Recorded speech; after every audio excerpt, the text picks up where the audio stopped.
নমস্কার বন্ধুরা, অনিফার্স world YouTube চ্যানেলে আপনাদেরকে স্বাগত। মুখ্যমন্ত্রীর ঘোষণার কয়েকদিনের মধ্যেই সরকারি চাকরিতে বয়সের ঊর্ধ্বসীমা বাড়ানো নিয়ে সরকারি অ্যামেন্ডমেন্ট জারি হয়ে গেল। পশ্চিমবঙ্গ সরকারের অর্থ দপ্তর থেকে একটি নতুন বিজ্ঞপ্তি দেওয়া হয়েছে।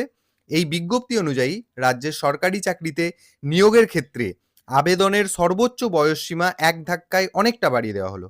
তাহলে পূর্বের নিয়ম বদলে সংশোধিত বয়সসীমা কি হলো দেখুন, এখানে বলা হচ্ছে প্রথমত রয়েছে group A, maximum age limit বাড়িয়ে করা হয়েছে ৪১ বছর। তবে কোনো পদের ক্ষেত্রে যদি আগে থেকেই এজ লিমিট ৪১-এর বেশি থাকে তাহলে সেটা আগের মতোই থাকবে, কোনো চেঞ্জ হবে না। গ্রুপ বি এর ক্ষেত্রে ম্যাক্সিমাম এজ লিমিট বাড়িয়ে করা হয়েছে ৪৪ বছর।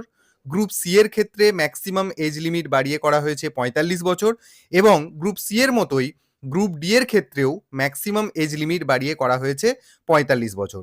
পাবলিক সার্ভিস কমিশন ছাড়া অন্যান্য রাজ্য সংবিধিবদ্ধ সংস্থা, সরকারি সংস্থা এবং স্থানীয় কর্তৃপক্ষ দ্বারা সরাসরি নিয়োগের ক্ষেত্রেও সর্বোচ্চ এজ লিমিট ৪৫ বছর করা হয়েছে।